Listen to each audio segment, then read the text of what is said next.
हमले के मास्टरमाइंड अफजल गुरु को जब शाम फांसी की सजा दी गई तब वो सदमे में आ गया।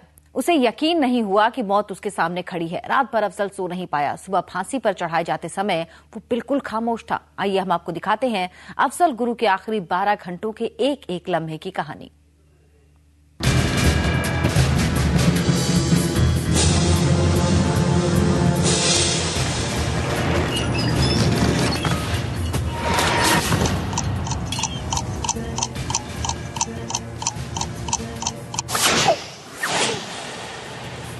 तिहाड़ जेल की जेल नंबर 3 के हाई सिक्योरिटी सेल में 4 दरवाजों के पीछे बंद अफजल गुरु के लिए 8 फरवरी का दिन एक साधारण दिन था, लेकिन शाम उसके लिए मौत का पैगाम लेकर आई। शाम 7:30 बजे उसे एक ऐसी खबर मिली जिसने उसके होश उड़ा दिए। शाम 7:30 बजे तिहाड़ जेल के सुपरिटेंडेंट और डिप्टी सुपरिटेंडेंट अफजल गुरु के सेल में आए। अफजल उन्हें देखकर घबरा गया। वो समझ नहीं पाया कि आखिर जेल अधिकारी उसके पास क्यों आए हैं। अगर उससे कोई पूछताछ करनी होती तो तलब किया जा सकता था। जेल अधिकारियों ने घबराए हुए अफजल को फांसी की खबर दी। अफजल को साफ साफ बता दिया गया कि उसे 9 फरवरी की सुबह 8 बजे फांसी दे दी जाएगी।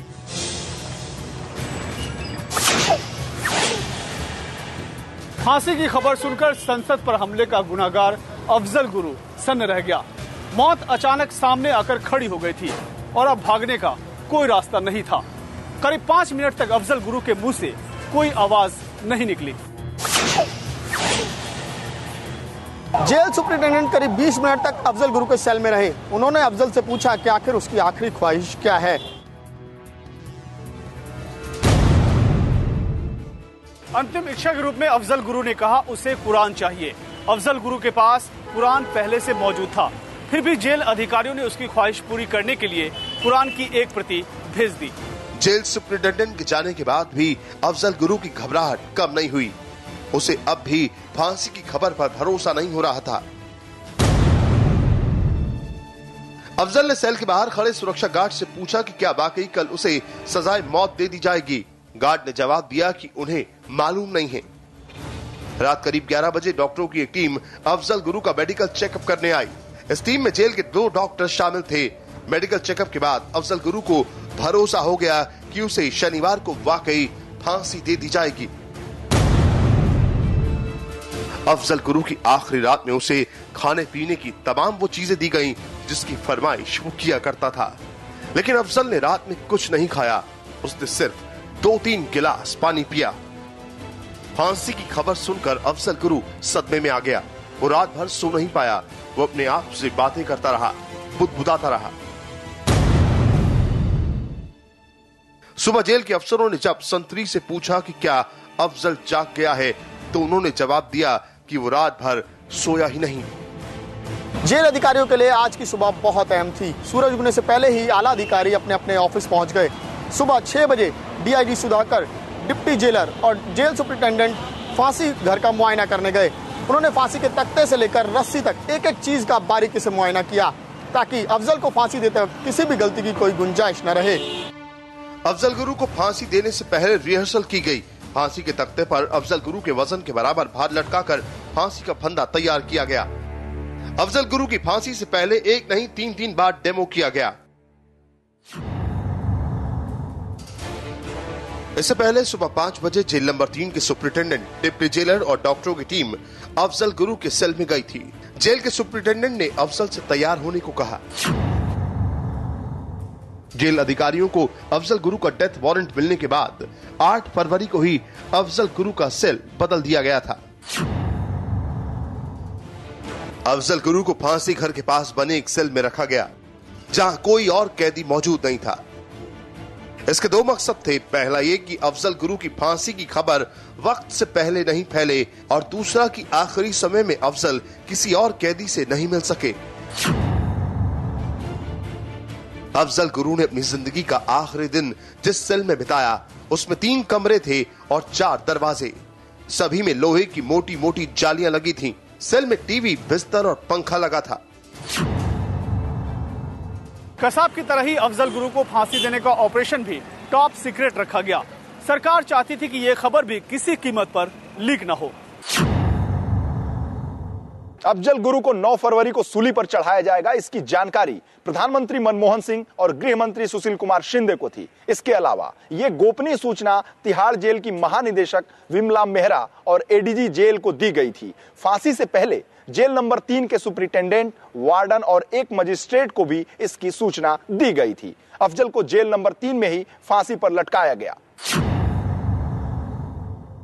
सूत्रों के मुताबिक ऑपरेशन से जुड़े कुछ लोग ऐसे भी थे जिन्हें आखिरी वक्त तक ये नहीं मालूम था कि किसे फांसी देने की तैयारी की जा रही है।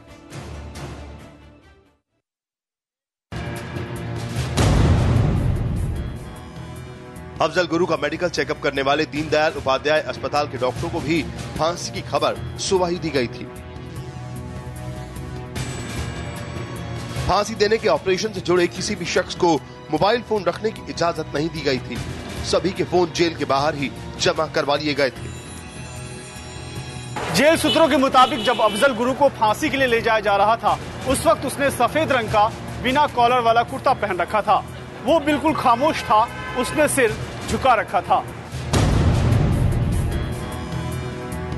तिहाड़ जेल में अपनी मौत से पहले अफजल अपने आप में ही खोया हुआ था। उसकी आंखों में मौत की परछाई साफ नजर आ रही थी। अफजल फांसी के फंदे तक भी चुपचाप गया। फांसी के फंदे पर लटकते समय भी उसने कोई भी विरोध नहीं किया। सुबह 8 बजे जब अफजल गुरु को फांसी दी गई, उस समय उसके अलावा सिर्फ 6 लोग मौजूद थे। इनमें तिहाड़ जेल के डिप्टी सुपरिटेंडेंट और सुपरिटेंडेंट समेत 3 अधिकारी शामिल थे। इसके अलावा एक मजिस्ट्रेट, कुछ डॉक्टर्स और एक जल्लाद भी अफजल के इन आखिरी लम्हों के गवाह बने। सूत्रों के मुताबिक फांसी देने के समय स्पेशल सेल के कुछ अफसर भी जेल नंबर 3 में मौजूद थे। ये लोग संसद पर हमले के बाद गुनहगारों को पकड़ने के ऑपरेशन में शामिल थे। अफजल गुरु ने अपनी जिंदगी का आखिरी दिन जिस सेल में बिताया, उसमें 3 कमरे थे और 4 दरवाजे। सभी में लोहे की मोटी मोटी जालियां लगी थीं। सेल में टीवी, बिस्तर और पंखा लगा था। अफजल गुरु को फांसी देने से पहले रिहर्सल की गई। फांसी के तख्ते पर अफजल गुरु के वजन के बराबर भार लटकाकर फांसी का फंदा तैयार किया गया। अफजल गुरु की फांसी से पहले एक नहीं 3 बार डेमो किया गया। सुबह करीब 7:45 बजे अफजल गुरु को फांसी के तख्ते पर लाया गया। जल्लाद ने फांसी देने से पहले अफजल गुरु के पांव छुए।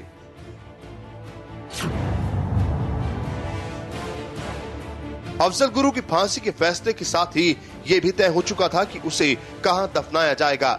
शनिवार सुबह तिहाड़ जेल प्रशासन ने फांसी घर के पास ही एक कब्र खुदवाई।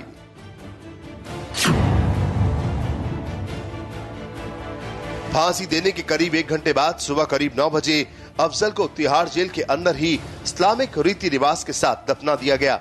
अफजल के दफनाने से पहले नमाज जनाजा भी पढ़ी गई। अफजल की फांसी के ऑपरेशन की तरह सरकार ने इस बात को भी गुप्त रखा कि तिहाड़ जेल में किस जगह अफजल को दफनाया गया।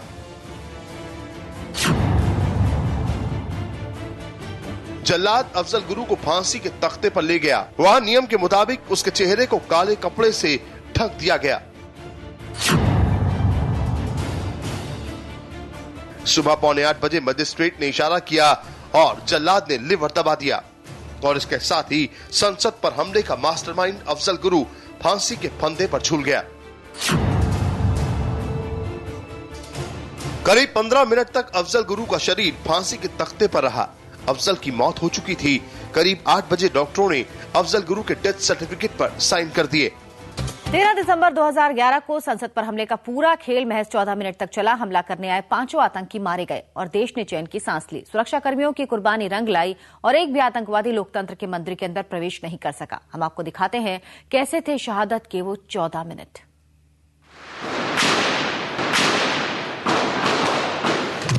संसद पर यह हमला 13 दिसंबर 2001 को हुआ था।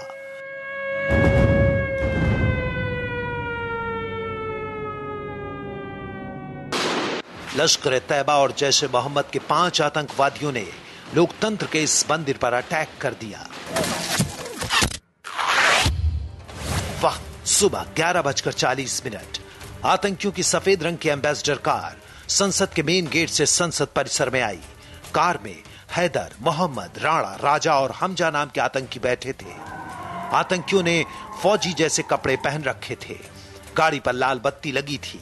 उस पर संसद और गृह मंत्रालय का नकली स्टिकर चिपका था। इसलिए सुरक्षा बल धोखा खा गए और आतंकी संसद परिसर में एंट्री पाने में कामयाब हो गए।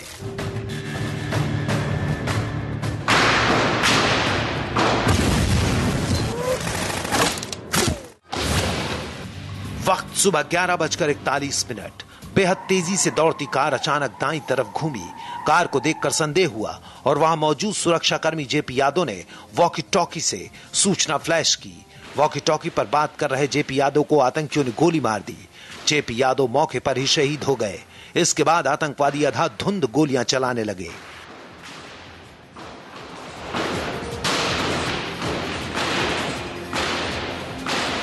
आतंकियों की कार जब गेट नंबर 12 से आगे बढ़ी तो सीआरपीएफ की महिला कर्मचारी कमलेश कुमारी ने उन्हें रोकने की कोशिश की, लेकिन आतंकियों ने उन्हें भी गोली मार दी।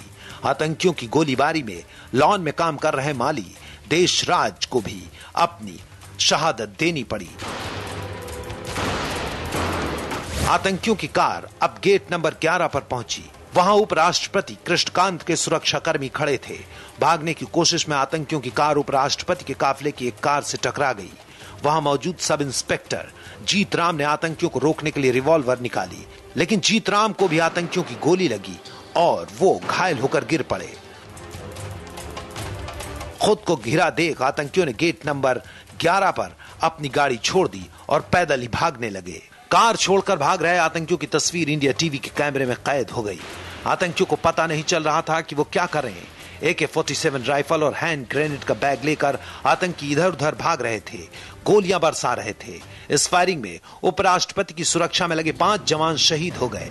इसके बाद 5 में से 3 आतंकी गेट नंबर 1 की तरफ भागे। उनके पीछे बाकी 2 आतंकी भी दौड़े। तब तक खतरे का सायरन बजने लगा था। संसद भवन के सारे दरवाजे बंद किए जा चुके थे।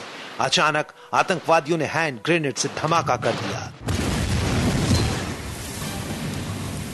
इसके बाद आतंकी गेट नंबर 1 की दीवार फांद गए और गेट नंबर 8 और 10 की तरफ भागे। इस दौरान सुरक्षा बल भी आतंकवादियों पर लगातार गोलियां बरसाते रहे। वक्त सुबह 11:44। 5 में से 1 आतंकी मोहम्मद संसद भवन के मेन गेट तक पहुंचने में कामयाब हो गया, लेकिन यह गेट बंद था। तुरंत उसने सुरक्षा कर्मियों पर हमला बोल दिया। जवाबी कार्रवाई में जवानों की गोली मोहम्मद को लगी और ग्रेनेड होने की वजह से धमाका हो गया। उस आतंकी का शरीर टुकड़े टुकड़े हो गया। वक्त सुबह 11:50। बाकी बचे 4 आतंकी प्रधानमंत्री के ऑफिस की तरफ बढ़ रहे थे। राज्यसभा के सुरक्षा सलाहकार मातबर सिंह उन्हें रोकने के लिए संसद भवन का एक गेट बंद करने लगे। अफजल गुरु की फांसी के साथ संसद हमले के शहीदों के परिवार को भी इंसाफ मिल गया। इनमें से एक थे दिल्ली पुलिस के जवान घनश्याम। 13 दिसंबर 2001 को घनश्याम संसद भवन के गेट नंबर 2 पर तैनात थे। यहीं पर उन्होंने सफेद एम्बेसडर कार में संसद भवन के अंदर घुसे आतंकवादियों का सामना किया था। नाम घनश्याम, पद हेड कांस्टेबल, दिल्ली पुलिस। आतंकवादी आगे बढ़ने की कोशिश कर रहे थे। हमारे बहादुर सिपाही उनके नापाक मंसूबों की राह में लोहे की दीवार बनकर खड़े हो रहे थे। दिल्ली पुलिस के हेड कांस्टेबल घनश्याम भी संसद भवन में उस वक्त के उपराष्ट्रपति कृष्णकांत की सुरक्षा में तैनात थे। जिस वक्त आतंकवादियों की गाड़ी उपराष्ट्रपति का इंतजार कर रही गाड़ियों के काफिले से टकराई, घनश्याम वहीं मौजूद थे। वो तेजी से सफेद एम्बेसडर में सवार आतंकवादियों की ओर बढ़े। घनश्याम ने भी आतंकवादियों को कार से उतरने और हथियार फेंकने के लिए कहा, लेकिन आतंकवादियों ने कुछ नहीं सुना। वो गोलियां दनदनाने लगे। आतंकवादियों की गोली घनश्याम को जा लगी और वो शहीद हो गए। घनश्याम को भारत सरकार ने मरणोपरांत कीर्ति चक्र से नवाजा।